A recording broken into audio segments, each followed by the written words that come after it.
السلام عليكم ورحمة الله وبركاته. الحمد لله رب العالمين والصلاة والسلام على سيد الأنبياء والمرسلين وعلى آله وصحبه أجمعين ثم أما بعد فأعوذ بالله من الشيطان الرجيم. بسم الله الرحمن الرحيم. يا أيها الذين آمنوا أوفوا بالعقود رب اشرح لي صدري ويسر لي أمري واحلل عقدة من لساني يفقهوا قولي آمين يا رب العالمين ثم أما بعد. ইনশাআল্লাহ আজকে আমি আপনাদের সাথে গুরুত্বপূর্ণ এমন একটা বিষয় নিয়ে আলাপ করতে যাচ্ছি। আমার শিক্ষক ডক্টর আকরাম নদভী থেকে আমি যেটা জানতে পেরেছি অল্প কিছুদিন আগে, 2 বছরেরও কম সময় আগে, আমি তার একটা আলোচনা এটা শুনেছি। সেখানে উনি এমন একটা বিষয়ের উপর সূচনা বক্তব্য দিচ্ছিলেন যেটা নিয়ে আমার ধারণা ছিল যে আমি এই বিষয় ভালোই জানি, কিন্তু সেই কয়েক ঘন্টার মধ্যে অনেকগুলো বিষয় আমার ধারণা পুরোপুরি পাল্টে গিয়েছিল, যেটা প্রকৃতপক্ষে আমাকে সাহায্য করেছিল। আমি মনে করেছিলাম আমি ধর্ম নিয়ে পড়ালেখা করছি এবং আল্লাহর বই বোঝার চেষ্টা করছি প্রায় 15 বছর, সেহেতু আমি কিছু তো জানি। কিন্তু আল্লাহ তার কিছু বান্দাকে বিভিন্ন বিষয় বোঝার এবং উপলব্ধি করার এমন ক্ষমতা দিয়েছেন যে তাদের ব্যাখ্যা শোনার পরে আপনার মনে হবে যে আমি কিছুই জানি না। তারা যদি কোনো সাধারণ বিষয় নিয়েও আলাপ করে যেটা আপনার মতে আপনি ভালোই জানেন, কিন্তু আলাপ শেষে সুবহানাল্লাহ আপনার মনে হবে এটা অসাধারণ ছিল। ইনশাআল্লাহ আমি আপনাদের সাথে এইরকম কিছু বিষয়ে সারমর্ম নিয়ে আলাপ করব যেগুলো আমার কাছে অনেক তাৎপর্যপূর্ণ মনে হয়েছে।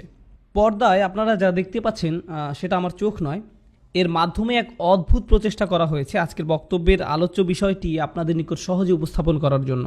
এখানে একদম ভিতরে একটা বৃত্ত, এর বাইরে আরও বড় আরও বড় আরও বড়, এই ছবিটা নিয়ে আমরা কথাও বলবো। মূলত আমাদের ধর্ম ইসলামের বৃহত্তর রূপটা এই ছবি দিয়ে বোঝার চেষ্টা করব। একদম কেন্দ্রে আমাদের ধর্মের মূল যেটা রয়েছে, মূলত আমাদের ধর্ম ইসলামের বৃহত্তর রূপটা এই ছবি দিয়ে বোঝার চেষ্টা করব। সেটাকে আমরা বলতে পারি আমাদের দ্বীনের উসুল, আমাদের ধর্মের নির্যাস তথা মূলনীতি, অর্থাৎ আমাদের ধর্মের অত্যাবশ্যকীয় নীতিমালাসমূহ। মোটের উপর আমাদের ধর্ম হচ্ছে একগুচ্ছ নীতিমালার সমাহার। এই একগুচ্ছ নীতিমালার সমাহার বিষয়টিকে আমরা এভাবে দেখতে পারি, এইসব নীতিমালা হচ্ছে সেটাই যা আল্লাহ একজন মানুষের কাছ থেকে চান। আল্লাহ একজন মানুষের কাছ থেকে কি চান, কি ধরনের গুণাবলী, কি ধরনের দৃষ্টিভঙ্গি, আবেগ, চিন্তা চেতনা, বিশ্বাস একজন মানুষের থাকা উচিত। আপনারা যদি জানতে চান এইসব অত্যাবশ্যকীয় উপাদান কি কি, আল্লাহ কোরআনে খুবই সুন্দর করে এগুলো বর্ণনা করেছেন। তিনি এটা করেছেন লাআল্লাকুম এই শব্দটি ব্যবহার করে। লাআল্লাকুম যেমন বিভিন্ন বিষয় বর্ণনা করার পরে তিনি বলেন লাআল্লাকুম তাত্তাকুন, লাআল্লাকুম তাশকুরুন, লাআল্লাকুম তাযাক্কারুন, যাতে করে তোমরা মনে রাখো, যাতে করে তোমরা শুকরকারী হও, তোমরা তাকওয়া অর্জন করো, যাতে করে তোমরা চিন্তা করো। এই সবগুলোই হচ্ছে মৌলিক গুণাবলী যা একজন মানুষের থাকা উচিত। একজন মানুষের বিবেচনামূলক দৃষ্টিভঙ্গি থাকা উচিত, তার চিন্তাশীল হওয়া উচিত, তার সর্বদা আল্লাহকে স্মরণে রাখা উচিত, তার মধ্যে আল্লাহভীতি থাকতে হবে, তাকে আল্লাহর প্রতি শুকরগুজার হওয়া উচিত। লাআল্লাকুম তাশকুরুন অর্থাৎ যাতে করে তোমরা শুকরকারী হতে পারো। বুঝতে পেরেছেন ব্যাপারটা? আল্লাহ যখনই লাআল্লাকুম বলেন এবং এই ধরনের কাজগুলো উল্লেখ করেন, এর মানে তিনি বুঝাতে চান যে এইগুলো হচ্ছে সেই সব গুণাবলী যেগুলোকে আমাদের আয়ত্ত করতে হবে। আমি তখনই আল্লাহর একজন সফল বান্দা হতে পারবো যখন নিজের জীবনে এইসব গুণাবলীর প্রতিফলন ঘটাতে পারবো। সবগুলোর তালিকা আপনাদের বলবো না, শুধু অল্প কয়েকটি গুণাবলী সম্পর্কে বারবার উল্লেখ করব। সুষ্ঠুভাবে চিন্তা করতে পারা, লাআল্লাকুম তাআকিলুন, লাআল্লাকুম তাশকুরুন, তোমরা শুকরকারী হও, লাআল্লাকুম তাযাক্কারুন, যাতে করে তোমরা আল্লাহকে স্মরণ করো, লাআল্লাকুম তাত্তাকুন, যাতে করে তোমরা নিজেকে রক্ষা করতে পারো, বিপদ থেকে সতর্ক থাকতে পারো, এবং অবশ্যই লাআল্লাকুম তুফলিহুন, যাতে করে তোমরা পরকালে সফল হতে পারো। আল্লাহ প্রায়ই কোরআনে লাআল্লাকুম তুফলিহুন বলেছেন। এইগুলো হচ্ছে মৌলিক কিছু গুণাবলী। এসব ছাড়াও অর্থাৎ আল্লাহ মানুষের কাছে কি চান এই সম্পর্কে বর্ণনা করেছেন এই শব্দগুলোর মাধ্যমে। ইন্নাল্লাহা ইউহিব্বু অথবা ওয়াল্লাহু ইউহিব্বু, আল্লাহ মুত্তাকিনদের ভালোবাসেন, আল্লাহ মুহসিনিনদের ভালোবাসেন। এইভাবে আল্লাহ বিভিন্ন গুণাবলীর মানুষদেরকে ভালোবাসার কথা উল্লেখ করেছেন। এইগুলো হচ্ছে সেই সব গুণ যেগুলো আমাদের জীবনে নিয়ে আসতে হবে। এবং সবশেষে আল্লাহ বলেন ইন্নাল্লাহা মাআ, আল্লাহ সাথে আছেন। আল্লাহ প্রথমে বলছেন লাআল্লাকুম, এরপরে বলছেন আল্লাহু ইউহিব্বু, এবং এরপরে বলছেন ইন্নাল্লাহা মাআ, ইন্নাল্লাহা মাআল মুহসিনিন, আল্লাহ মুহসিনিনদের সাথে আছেন। নিশ্চয়ই আল্লাহ তাদের সঙ্গে আছেন যারা পরহেজগার এবং সৎকর্ম করে। এইগুলোই হচ্ছে আমাদের দ্বীনের উসুল। মূলত এগুলোই হচ্ছে আমাদের ধর্মের নির্যাস। আমার মতে এগুলো হচ্ছে আমাদের ধর্মের মূলনীতি বা মৌলিক নীতি। মূলনীতি বা মৌলিক নীতি আল্লাহ কোরআনে সরাসরি এসব ব্যাপারে উল্লেখ করেছেন। আশা করি বিষয়টা আপনাদের কাছে পরিষ্কার হয়েছে। এখন কথা হচ্ছে এই যে মূলনীতি, এটা কিন্তু দেখা যায় না, এটা হচ্ছে একটা ধারণা। শুকরকারী হওয়া এর মানে কি? তাকওয়া অর্জন করতে হবে। আমি তাকওয়া বিষয়ে অনেক লেকচার শুনেছি। তাকওয়া বাড়াতে হবে, তাকওয়া বাড়াতে হবে। তাকওয়া কি কিনতে পাওয়া যাবে? বা আমি কি এমন কিছু খেতে পারি যেটা আমার তাকওয়াকে বাড়াবে? আমি কিভাবে বুঝবো যে আমার তাকওয়া কম বা বেশি? একইভাবে আমার ঈমান বাড়াতে হবে, তাওয়াক্কুল বাড়াতে হবে। এই সবই হচ্ছে বিমূর্ত ধারণা। আমরা কিভাবে এইসব বিষয়কে আমাদের প্রাত্যহিক জীবনে নিয়ে আসব, কিভাবে আমরা এই কাজ করব, সেটাই হচ্ছে পরবর্তী বৃত্তটি। দ্বিতীয় বৃত্তটি হচ্ছে মৌলিক বাধ্যবাধকতা। দ্বিতীয় বৃত্তটি হচ্ছে মৌলিক বাধ্যবাধকতা। মূল করণীয় এবং মূল বর্জনীয় কাজসমূহ। মূল করণীয় এবং মূল বর্জনীয় কাজসমূহ। উদাহরণস্বরূপ, আমরা সবাই জানি যে আমাদের ধর্মের 5টি মূল স্তম্ভ আছে। সালাতের মধ্যে একটি। সালাত হচ্ছে মৌলিক করণীয়, কিন্তু প্রকৃতপক্ষে এই বাধ্যবাধকতার মাধ্যমে ইসলামের অত্যাবশ্যকীয় মূলনীতির একটি পূরণ করা যায়। এমনকি আল্লাহ আমাদেরকে যেসব মৌলিক বাধ্যবাধকতা সেট করে দিয়েছেন, এসবের উদ্দেশ্য হচ্ছে মূলনীতিগুলোকে সুদৃঢ় করা। যেমন ধরুন, আল্লাহ বলছেন আকিমুস সালাতা লিজিক্রি, সালাত প্রতিষ্ঠা করো যাতে করে তোমরা আমাকে স্মরণ করতে পারো। আল্লাহকে স্মরণ করা কি একটি মৌলিক নীতি নয়? অবশ্যই। আল্লাহর স্মরণকে আমরা কিভাবে আমাদের প্রাত্যহিক জীবনে নিয়ে আসবো? এমন কি উপায় আমরা এটা করতে পারি যা আল্লাহকে সন্তুষ্ট করবে? এমনটি করার সবচেয়ে ভালো উপায় হচ্ছে সালাত। সালাত হচ্ছে এমন একটি মাধ্যম যেটা আল্লাহকে স্মরণ করার বিমূর্ত ধারণাটিকে বাস্তবিক সত্যে রূপান্তরিত করে। সিয়াম পালন করার বিষয়ে আল্লাহ বলেন, কামা কুতিবা আলাল্লাযীনা মিন ক্বাবলিকুম লাআল্লাকুম তাত্তাকুন, তোমাদের সিয়াম পালন করতে বলা হয়েছে যাতে করে তোমরা তাকওয়া অর্জন করতে পারো।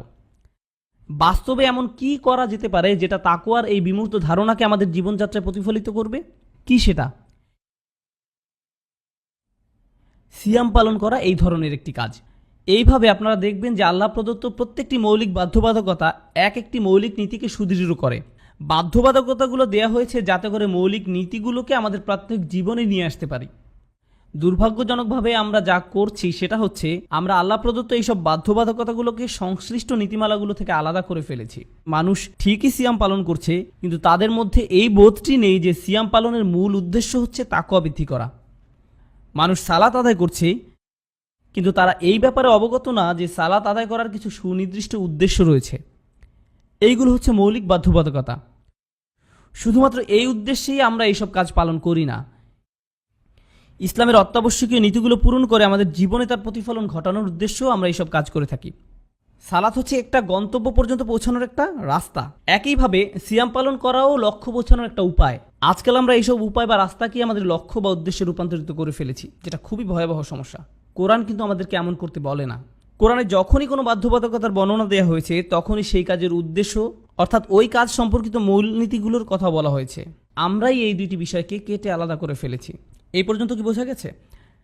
আরেকটা কথা, বাধ্যবাধকতা বলতে কিন্তু শুধু করণীয় কাজগুলোকেই বোঝানো হয়নি, বর্জনীয় কাজসমূহের কথাও বলা হয়েছে।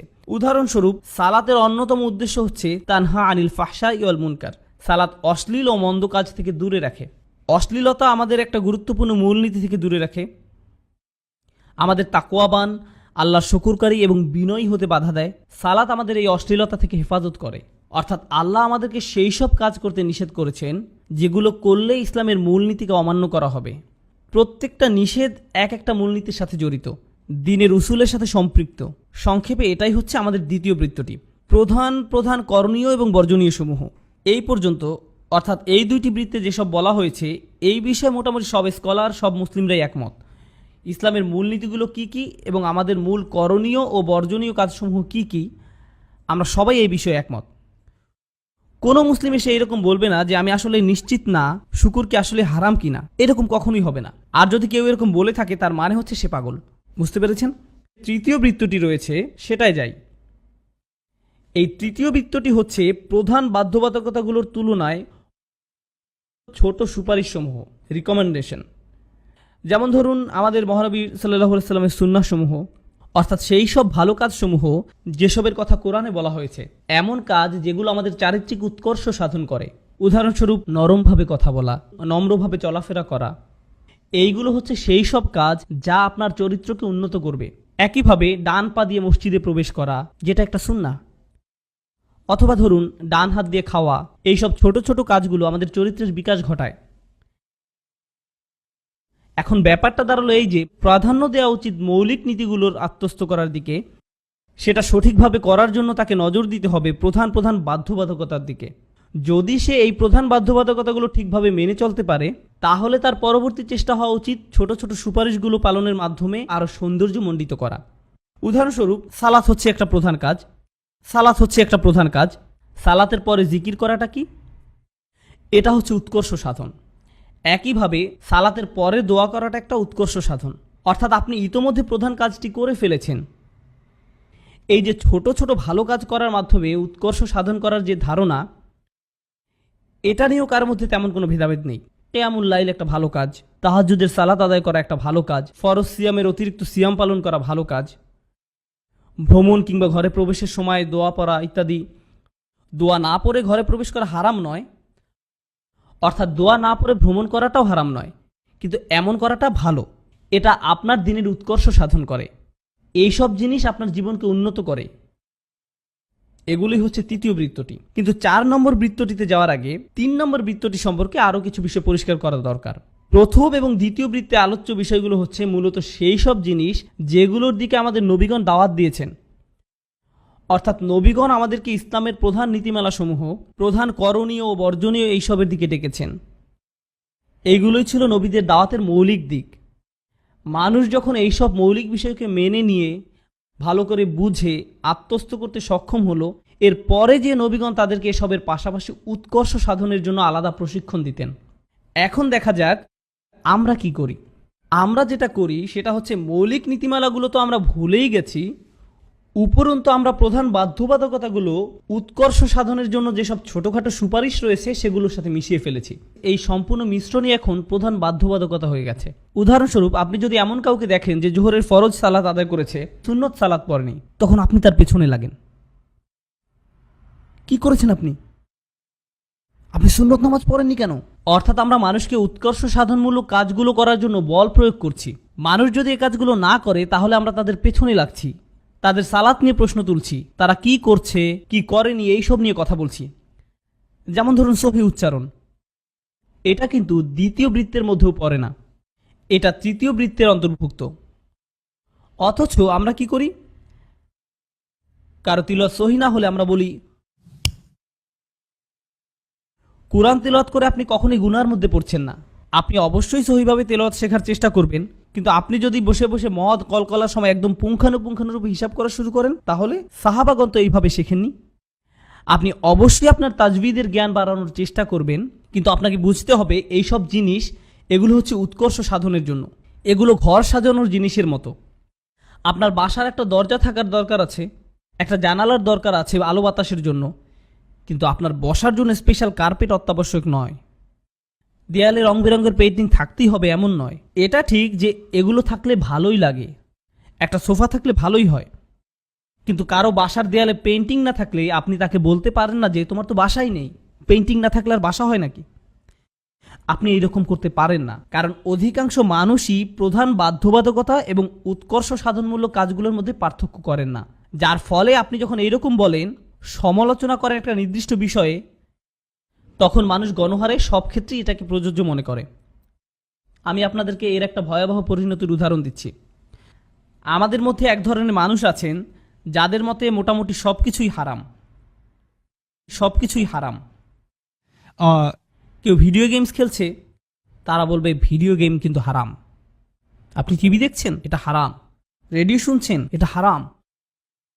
হারাম, সবকিছুই হারাম। এখন ব্যাপারটা হচ্ছে, দ্বিতীয় বৃত্তে বর্ণিত কিছু প্রধান বর্জনীয় কাজ রয়েছে, যেমন মদ, জিনা, এগুলো খুবই খারাপ এবং এগুলো দ্বিতীয় বৃত্তের আওতায় পড়ে। আল্লাহ যেসবকে হারাম বলেছেন, আর এখন আপনি বলছেন ভিডিও গেম হারাম। এই রকম বলার মাধ্যমে আপনি আল্লাহ যেসব কাজকে হারাম বলেছেন আর আপনি নিজে যেসব কাজকে অপছন্দ করেন, এই উভয়কেই একই পাল্লায় মাপছেন। এর ফলে একজন যুবক ভাই বা বোন যে মুভি দেখে, হতে পারে সেটা অর্থহীন কোনো মুভি বা যে কোনো কিছু, যখন সে শুনবে মুভি দেখা হারাম, এটা হারাম, কিন্তু আমি তো সারাক্ষণই মুভি দেখি, এটা হারাম, তাহলে তো আমি বিপদে আছি। আর যেহেতু আমি প্রচুর মুভি দেখি, তাহলে তো আমি বিপদে আছি। আর বিপদে যখন আছি, অন্য হারামগুলোও তাহলে করি।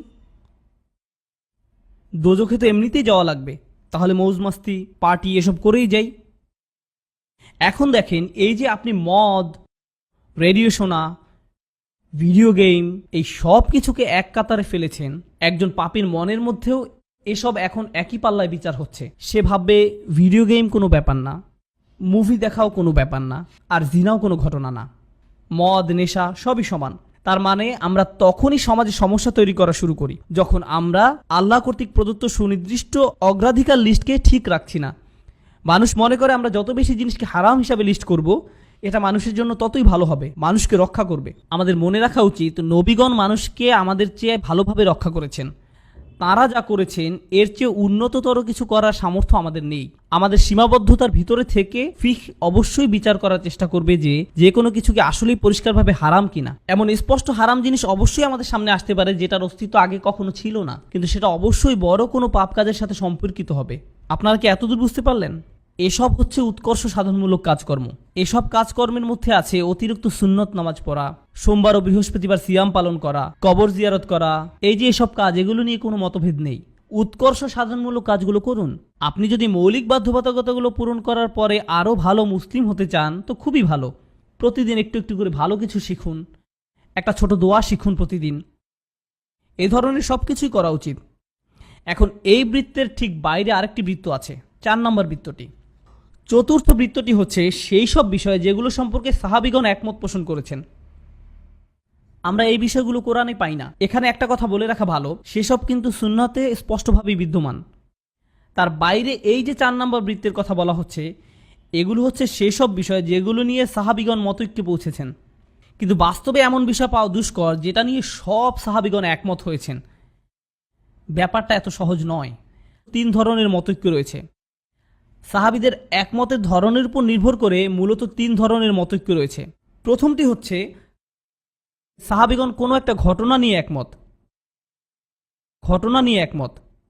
সেটা কেমন? যেমন ধরুন, সব সাহাবীগণই কিন্তু বদরের যুদ্ধে অংশগ্রহণ করেননি। অনেকেই বদরের যুদ্ধের পরে মুসলিম হয়েছেন, কিন্তু যারা অংশ নিয়েছিলেন তারা সকলেই একইভাবে বলবেন যে এই যুদ্ধ অমুক দিনে শুরু হয়েছিল, এতদিন ধরে চলেছে। কেন তারা সবাই এরকম কথা বলবেন? কারণ তারা সবাই ওই যুদ্ধে উপস্থিত ছিলেন।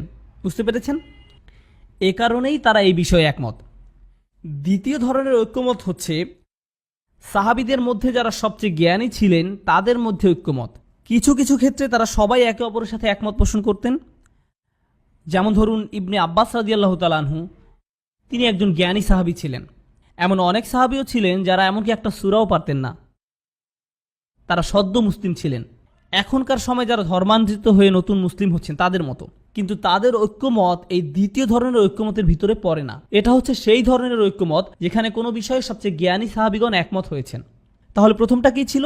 ওই ধরনের ঐক্যমত যেখানে সাহাবীগণ কোনো একটা ঘটনা নিয়ে একমত পোষণ করেছেন।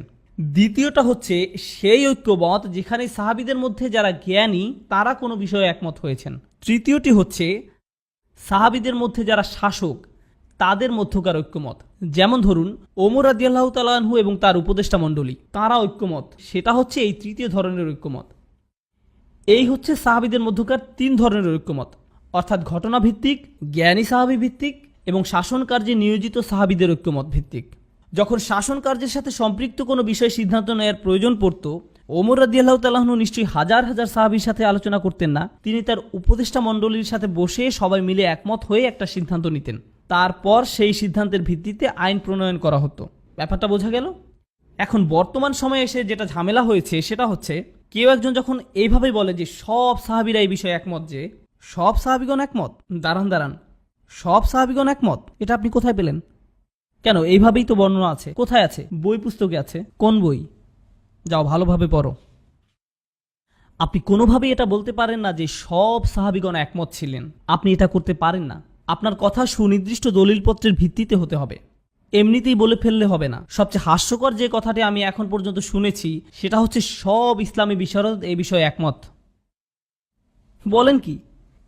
ঠিক আছে, তাদের 10 জনের নাম বলেন। সবাই।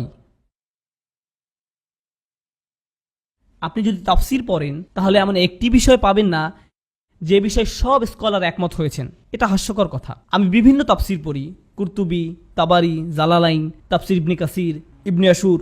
একটা কথা যেটা প্রায়শই সব তাফসিরে লেখা থাকে সেটা হচ্ছে স্কলারগণ এই বিষয়ে একমত এবং এর ভিন্নমত একদমই বিরল। অন্য আরেক মুফাসসির হয়তো এর উল্টোটি লিখেছেন যে এই ভিন্নমতের বিষয়েই বরং স্কলারগণ একমত, আর প্রথম মতের পক্ষে যুক্তি বিরল। অর্থাৎ তাদের কাছেও এই একমত হওয়ার বিষয়টি আপেক্ষিক। এটা ঠিকভাবে বোঝার জন্য অনেক পড়াশোনা এবং গভীর জ্ঞানের প্রয়োজন। এমনও হয়েছে যে সাহাবীদের মধ্যে যিনি সবচেয়ে জ্ঞানী তিনিও একই বিষয়ে ভিন্ন ভিন্ন মত দিয়েছেন, দ্বিমত পোষণ করেছেন।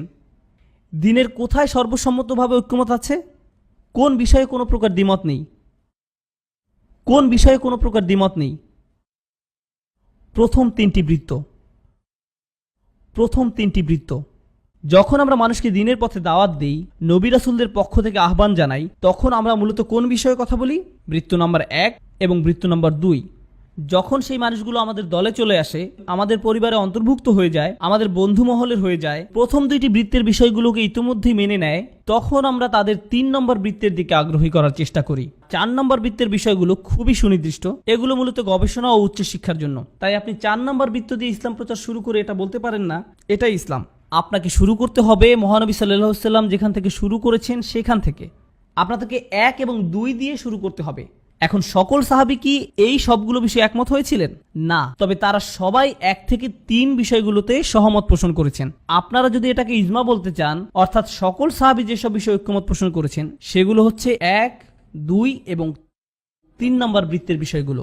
এখন এই 4টি বৃত্তের বাইরে আরও একটি বৃত্ত আছে। এই বৃত্তের অন্তর্ভুক্ত হচ্ছে সেই সব বিষয় যেগুলো নিয়ে বর্তমান মুসলিম উম্মাহ একমত পোষণ করেন। এটাকে আপনারা ইজতিহাদ বলতে পারেন। একজন স্কলার নিজস্ব মতামত থাকে যেটা আমরা ফতোয়া বলি। স্কলাররা কিভাবে চিন্তা করেন? তারা জানেন যে 1, 2 বা 3 এগুলো হচ্ছে নিখুঁত। 4 নম্বর বৃত্তের বিষয়গুলোর ক্ষেত্রে, অর্থাৎ কেন তারা এই বিষয়ে একমত হয়েছিলেন অথবা দ্বিমত পোষণ করেছিলেন, এটা বোঝার জন্য অনেক পড়ালেখা এবং গবেষণার প্রয়োজন। এরপরে যখন 5 নম্বর বৃত্তটি আসে, যেখানে এমন কিছু প্রশ্ন আছে যেগুলো সম্পর্কে কোরআনে সরাসরি কোনো সমাধান দেওয়া হয়নি এবং হাদিসেও পরিষ্কারভাবে কিছু বলা হয়নি। এখন সমাধান পাওয়ার জন্য আমাকে আমার নিজের গবেষণা করতে হবে, দলিল প্রমাণাদি যা কিছু পাওয়া যায় খুঁজে বের করতে হবে। এরপর আমার সামর্থ্যের সর্বোচ্চ ব্যবহার করে এসবের ভিত্তিতে একটা সমাধানে আসতে হবে। তার মানে আমি এই সমস্যার একটা সমাধান বের করার চেষ্টা করছি। এটা মেনে নিয়ে যে আমার প্রাপ্ত উত্তরটি একেবারে নিখুঁত হবে না, কারণ একদম নিখুঁত সমাধান 1, 2 এবং 3 এই বৃত্তগুলোর মধ্যেই সীমাবদ্ধ। তাই আমার প্রাপ্ত উত্তরটি হচ্ছে আমার সীমাবদ্ধতার মধ্যে থেকে যতটুকু নিখুঁত হওয়া যায় ততটুকু। এটা এমন কোনো সমাধান নয় যেটা আমি অন্যের উপর চাপিয়ে দিতে পারি, কিন্তু আমি এমন করে বলতে পারবো না যে এটাই ইসলাম এবং তোমরা যদি এটা অনুসরণ না করো তাহলে ইসলাম থেকে বাইরে চলে যাবে। আমি এভাবে বলতে পারি না। আমি বলতে পারবো না যে আমার দেয়া ফতোয়া ইসলামের সাথে নিবিড়ভাবে সম্পর্কিত। বড়জোর আমি এরকম করে বলতে পারি যে আমার জ্ঞান অনুসারে যতদূর বুঝতে পেরেছি এইভাবে চিন্তা করতে পারি। এসব হচ্ছে সেই সব বিষয় যেগুলোর বিষয়ে কোরআন, হাদিস বা সাহাবাগণের পক্ষ থেকে কোনো স্পষ্ট সমাধান পাওয়া যায় না। একটা উদাহরণ দিচ্ছি। ডক্টর আকরাম নদভী আমাদেরকে এই বিষয়ে শিক্ষাদানকালে 100টি উদাহরণ দিয়েছিলেন। যদিও 2টি উদাহরণ শোনার পরে আমি অনেক আশ্চর্যান্বিত হয়েছিলাম, অথচ এরপরে তিনি আরও 98টা উদাহরণ দিয়েছিলেন। ব্যাপারটা ছিল অনেকটা 10 ঘন্টা ধরে সফট ড্রিঙ্ক পান করার মতো। যাই হোক, আমার সবচেয়ে পছন্দের উদাহরণগুলোর মধ্যে একটি খলিফা হারুন আর রশিদ। তিনি তখন রাষ্ট্রপ্রধান ছিলেন, আমিরুল মুমিনিন। সেই সময় আমিরুল মুমিনিনগণ সালাতের ইমামতি করতেন, বিশেষভাবে হজের সময়। এরকম এক সময় তিনি হজ পালন করতে গেলেন, আমিরুল মুমিনিন হিসাবে তিনি ইমামতি করবেন। যাই হোক, তিনি প্রথম কাতারে ছিলেন কারণ তিনি ইমামতি করবেন, আর তিনি ছিলেন হানাফি মাযহাবের অনুসারী। ওনার হজের যিনি মুয়াল্লিম ছিলেন, আপনারা তো অনেকেই জানেন মুয়াল্লিম কাকে বলে। মুয়াল্লিম হচ্ছেন সেই ব্যক্তি যিনি আপনাকে হজের বিভিন্ন নিয়মকানুনগুলো সঠিকভাবে শিখিয়ে দেবেন। স্বাভাবিকভাবেই আমিরুল মুমিনিনের মুয়াল্লিমও হানাফি মাযহাবের অনুসারী ছিলেন। তিনি ছিলেন কাজী আবু ইউসুফ, হানাফি মাযহাবের প্রতিষ্ঠাতা। ইমাম আবু হানিফার সবকিছু উনি লিপিবদ্ধ করতেন। যাই হোক, পৃথিবীর বুকে হানাফি মাযহাবের সবচেয়ে বিজ্ঞ যে আলেম তিনি হচ্ছেন তার মুয়াল্লিম। তারা দুজনই সামনের কাতারে আছেন এবং আমিরুল মুমিনিন একটু পরেই সালাতের ইমামতি করবেন। কিন্তু খলিফা হারুনুর রশিদ হিজামা করিয়েছেন। আপনারা জানেন নিশ্চয়ই হিজামা কি? হিজামা হচ্ছে এমন একটা চিকিৎসা পদ্ধতি যেটা কাপিংয়ের মাধ্যমে করা হয় এবং এর ফলে শরীর থেকে রক্ত বের হয়। এখন হানাফি মাযহাব অনুসারে শরীর থেকে রক্ত বের হলে অজু নষ্ট হবে। খলিফা হারুনুর রশিদ একজন বিচক্ষণ ব্যক্তি ছিলেন। তিনি জানতেন যে তিনি যদি ইমাম আবু ইউসুফকে এখন জিজ্ঞাসা করেন যে আমার অজু কি নষ্ট হয়েছে, তাহলে আবু ইউসুফ কি বলবেন? হ্যাঁ, আপনার অজু নষ্ট হয়ে গেছে। আর সেই ক্ষেত্রে তাকে প্রথম কাতার থেকে বের হয়ে সবগুলো কাতার পার হয়ে অজুখানায় যেয়ে অজু করতে হবে। এই পুরো প্রক্রিয়াটিতে যে সময় লাগবে তাতে করে আসরের ওয়াক্ত শেষ হয়ে মাগরিবের ওয়াক্ত চলে আসবে, কিন্তু তাকে তো তখনই সালাতের ইমামতি করতে হবে। এবং তিনি যদি আবু ইউসুফকে এই বিষয়ে জিজ্ঞাসা করেন তাহলে উনি বলবেন যে আপনার সালাত আদায় হবে না, কারণ অজু নেই। ঘটনাচক্রে ইমাম মালিকও প্রথম কাতারে ছিলেন। এমত অবস্থায় খলিফা উদ্দেশ্য প্রণোদিতভাবে ওনার নিজের মুয়াল্লিমকে এই বিষয়ে না জিজ্ঞেস করে ইমাম মালিককে জিজ্ঞেস করলেন, কারণ মালিকি মাযহাব অনুসারে রক্তপাত হলেও অজুভঙ্গ হয় না এবং খলিফা এটা জানতেন। তিনি ইমাম মালিককে জিজ্ঞেস করলেন, আচ্ছা, আমি যে কাপিং করালাম আমার কি অজু নষ্ট হয়েছে? ইমাম মালিক বললেন, না না, আপনার অজুভঙ্গ হয়নি, আপনি ইমামতি করুন। ফলশ্রুতিতে খলিফা হারুনুর রশিদ ইমামতি করলেন হজের সময় সেই বিশাল জামাতের। কাজী আবু ইউসুফ, ইমাম মালিক দুজনই সেই জামাতে ওনার পেছনে ছিলেন। কাজী আবু ইউসুফ, ইমাম মালিক দুজনই সেই জামাতে ওনার পেছনে ছিলেন। আর কাজী আবু ইউসুফ ছিলেন সেই সময় সবচেয়ে বিখ্যাত স্কলারদের মধ্যে অন্যতম। তার সাথে অনেক শিক্ষার্থী ছিলেন যারা হজ করতে এসেছেন। সেই শিক্ষার্থীরা কিন্তু পেছনে ছিলেন, তারাও এই ঘটনা দেখতে পেলেন এবং নামাজ পড়ছিলেন। আর নামাজ শেষ হওয়ার সাথে সাথে তারা দৌড়ে কাজী ইউসুফের কাছে গেলেন এবং বললেন, আমরা কি আবার সালাত আদায় করব? আপনি কিভাবে ওনাকে কাবার সামনে ইমামতি করতে দিলেন অজু ছাড়া? তখন কাজী আবু ইউসুফ বললেন, যিনি কিনা হানাফি মাযহাবের অনুসারী, তার শিক্ষার্থীদের বললেন, যে পুনরায় সালাত আদায়ের দুঃসাহস দেখাবে সে খাওয়ারিজদের অন্তর্ভুক্ত, সে বা তারা এই দিনের অন্তর্ভুক্ত নয়। কেন তিনি এরকম বললেন? কারণ ফতোয়া নিয়ে তার চিন্তার প্রকৃতি কিছুটা ভিন্ন ছিল। ওনার চিন্তার প্রকৃতি এইরকম ছিল যে রক্তপাতের সাথে অজু নষ্ট হওয়ার বিষয়ে সুস্পষ্ট কিছু বলা হয়নি। এটি এমন একটি বিষয় যেটা নিয়ে গবেষণা করে তারপর সিদ্ধান্ত নিতে হবে। এখন আমাদের গবেষণা অনুসারে অজু নষ্ট হবে, আর ইমাম মালিকের গবেষণা অনুসারে অজু নষ্ট হবে না। এটা একান্তই আমাদের ব্যক্তিগত গবেষণার ফলাফল। কোরআনে এমন কোনো আয়াত নেই যেখানে বলা হয়েছে যে রক্তপাত হলে অজু নষ্ট হবে। এমন কোনো হাদিস নেই যেখানে বলা হয়েছে রক্তপাতের কারণে অজু নষ্ট হবে। তাই আমরা কেউ এই নিয়ে বিতর্ক করতে পারি না যে আমার প্রাপ্ত ফলাফলটি সঠিক, কারণ এটা একান্তই আমার সীমিত জ্ঞানের মাধ্যমে অর্জিত ব্যক্তিগত মতামত, যার ফলে আমি কিন্তু এটাও জানি না যে আমি সঠিক কিনা আর উনি ভুল কিনা। আর এটা নিয়ে তর্ক করতে গিয়ে আমি যে মূলনীতি জানি তা হচ্ছে ঐক্য হচ্ছে গুরুত্বপূর্ণ মূলনীতি। ইন্নামাল মুমিনুনা ইখওয়া ইউসিরুনা আলা আনফুসিহিম ওয়ালাউ কানা বিহিম খাসাসা। নিজের ফতোয়ার প্রতি অনড় থাকতে যে আমি এই মূলনীতিকে অমান্য করতে রাজি নই। এরকম ছিল তাদের চিন্তাভাবনা। এভাবেই ওনারা বিষয়গুলো নিয়ে ভাবতেন। আপনি যদি ফিকাহ নিয়ে পড়াশোনা করেন, আমি কিন্তু ফিকাহ শিক্ষার্থী নই, যদি হতামও সেটা কিন্তু আপনাদের বলতাম না। ফিকার কিতাব পড়লে দেখবেন সেখানে কেউ যখন অন্য আরেকজনের সাথে দ্বিমত পোষণ করেন তখন শুরুতে তিনি যার সঙ্গে দ্বিমত পোষণ করেছেন তার জন্য দোয়া করে এক পৃষ্ঠা লেখেন। এরপরে বিস্তারিত ব্যাখ্যা করেন যে কেন তিনি একমত নন। একইভাবে অপরজন যখন এর উত্তর দিবেন তখন তিনিও এইভাবে বলেন যে আপনার দোয়ার জন্য ধন্যবাদ এবং আপনার জন্য নির্মুক্ত দোয়া রইল। যদিও তারা যে সবসময় একে অপরের সাথে এরূপ ব্যবহার করেন এমন কিন্তু নয়, মাঝে মাঝে তাদের লেখার মধ্যে অন্যের প্রতি বিরূপ প্রকৃতির মনোভাবও লক্ষ্য করা যায়। যাই হোক, বর্তমান সময়ে ইসলামের যে রূপ সেটা বোঝার জন্য এই বৃত্তগুলো সম্পর্কে পরিষ্কার ধারণা থাকা দরকার। বৃত্তগুলোর কথা মাথায় রেখে আমরা যদি চিন্তা করি যে আমাদের কোন বিষয়টাকে অগ্রাধিকার দেওয়া উচিত, কোনটি সবার প্রথমে গণ্য হবে, মূলনীতিসমূহ স্বচ্ছতা, ন্যায় বিচার, আল্লাহভীতি, সত্যতা, সত্যবাদিতা, এগুলো হচ্ছে সবার আগে আসবে। এই মূলনীতিগুলো আমরা কিভাবে শিখি? অত্যাবশ্যকীয় বাধ্যবাধকতাগুলো পালন করার মাধ্যমে এই মূলনীতিগুলো আমাদের মধ্যে দৃঢ় হয়। আর কোন জিনিসটা এই মূলনীতিগুলোকে পরিবর্তন করে, উন্নত করে? তৃতীয় বৃত্তটি।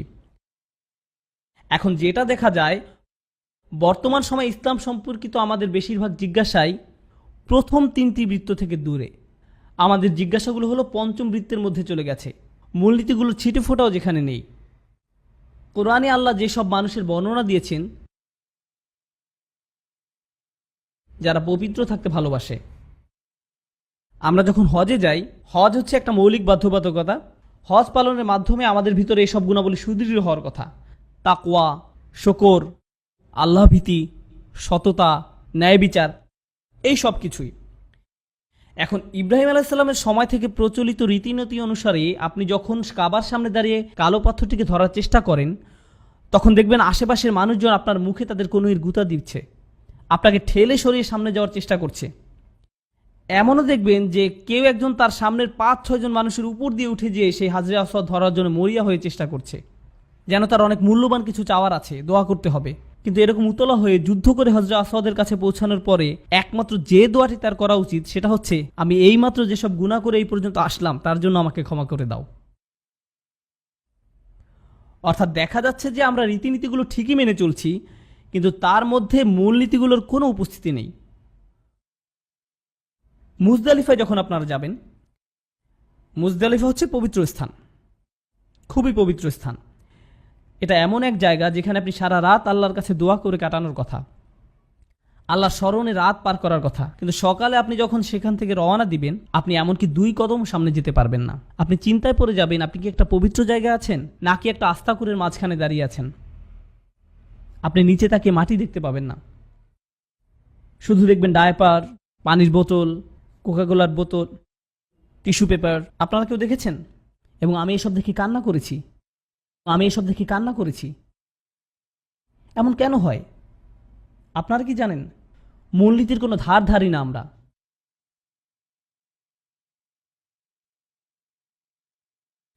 এর ফলে অত্যাবশ্যকীয় মূলনীতিগুলোকে প্রাধান্য দেওয়ার কারণে যে ধর্মের হওয়ার কথা ছিল সবচেয়ে সুন্দর, সেটা এখন হয়ে গেছে কদাকার।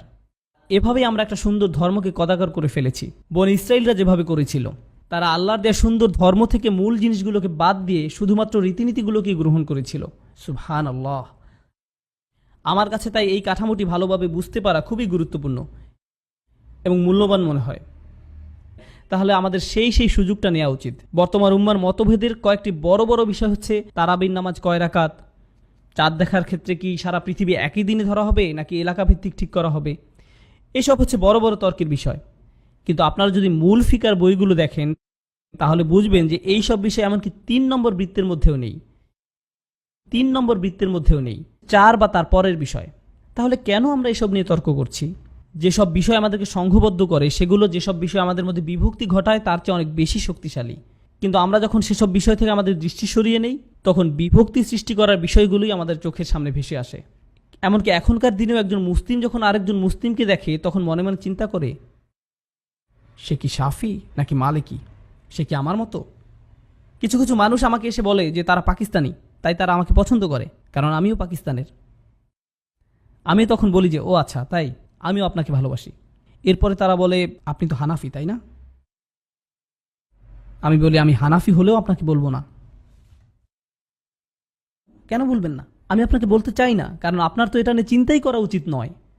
আপনার তো শুধুমাত্র এইটুকুই চিন্তা করা উচিত যে সে কি মুসলিম নাকি মুসলিম না, ব্যাস এইটুকুই যথেষ্ট। যাই হোক, এটি হচ্ছে তার সাথে আমার প্রথম ক্লাস, যেটা আমার কাছে খুবই লাভজনক মনে হয়েছে। আমি আপনাদেরকে এখন সেটাই বলবো যেটা উনি একদম শুরুতে বলেছিলেন, আর এটাই হবে আজকের আলাপের শেষ বিষয়। এটা আমার শোনার সবচেয়ে চমকপ্রদ বিষয়গুলোর মধ্যে অন্যতম। আল্লাহ মোট কতজন নবী রাসূল প্রেরণ করেছেন? 1,24,000। পৃথিবীতে সবচেয়ে গুরুত্বপূর্ণ হচ্ছেন কারা? নবী রাসূলগণ। এ বিষয়ে তো আমরা সবাই একমত। মানব জাতির জন্য সর্বোত্তম শিক্ষক কারা ছিলেন? এই 1,24,000 নবী রাসূলগণ হচ্ছেন সমগ্র মানব জাতির জন্য প্রেরিত সর্বোত্তম শিক্ষক। সবাই একমত? ঠিক আছে, তাদের নাম বলুন এবার। কি হলো? তারা সবচেয়ে গুরুত্বপূর্ণ ব্যক্তিবর্গ, আপনাদের তো তাদের নাম জানা উচিত ছিল। আল্লাহ তো তাদের সবার নাম বলেননি, আল্লাহ শুধুমাত্র 25 জনের নাম উল্লেখ করেছেন। তার মানে কি অল্প কয়েকজনের নাম বাদ পড়েছে? তারা ছিলেন ইসলামের সবচেয়ে বড় শিক্ষক, অথচ আমরা তাদের নাম পর্যন্ত জানি না। আল্লাহ আপনাকে জিজ্ঞেস করবেন না যে আবু হানিফা কে ছিলেন, কে ছিলেন ইমাম শাফি। অযথা চিন্তা বন্ধ করুন। কিন্তু যখন বিশ্বের সকল হানাফি মাযহাবের স্কলারদের মধ্যে অন্যতম একজন বক্তব্যের শুরুতে এমন একটা কথা বলেন, আমিও অনেক অবাক হয়েছিলাম। তিনি বলেছিলেন, এই বিষয়ে কিছু শেখার আগে আমাদেরকে তার আগে সব কিছুর অবস্থান, গুরুত্ব সম্পর্কে ভালোভাবে জানতে হবে। যে কারণে তিনি নবীদের এই প্রসঙ্গটি দিয়ে শুরু করেছিলেন। এখন এই বিষয়ে আমার শেষ মন্তব্য। এগুলো ছিল তার বক্তব্যের শুরুর কথা, যেগুলো আমি সবার শেষে বলেছি। এখন মুসলিমদের চিন্তা চেতনা কিভাবে কাজ করে সেটা নিয়ে আমার নিজস্ব মতামত বলবো। আমি এটা জানি, কারণ আমার মাথায় এরকমভাবে কাজ করত। আমরা যখন ছোটবেলায় ইসলাম সম্পর্কে জ্ঞান লাভ করতাম, মাঝে মাঝে বিভিন্ন ধরনের গল্প শোনানো হতো আমাদের। যেমন বড় কোনো আলেম এরকম দোয়া করেছিল, যার কারণে এরকম হয়েছিল, অথবা নবী রাসূল সাল্লাল্লাহু আলাইহি সাল্লাম বা সাহাবীদের নিয়ে বিভিন্ন ঘটনা, বা কোন কাজ করলে কত সওয়াব হবে, আর কোন কাজ করলে কি পরিমাণ গুনাহ হবে, কি ধরনের শাস্তি হবে। এসব জিনিসের কিছু এসেছে কোরআন থেকে, কিছু সুন্নাহ থেকে, আর কিছু বিষয় কোথা থেকে এসেছে সেটা কেউ জানে না। কিন্তু আমাদের মাথায় এসব কিছু একসাথে মিশে একটা সালাদ তৈরি হয়েছে। আর এই মিশ্রণটাকে আমরা ইসলাম হিসাবে মনে করি। এখন আমাদেরকে আলাদা করা উচিত ছিল না যে কোনটি আল্লাহর নির্দেশ, কোনটি নবীর শিক্ষা? এসব বিষয় অন্য বিষয়গুলোর সাথে না মিশিয়ে আলাদা করে রাখা কি উচিত ছিল না? এই বৃত্তগুলো আঁকার উদ্দেশ্য কি ছিল?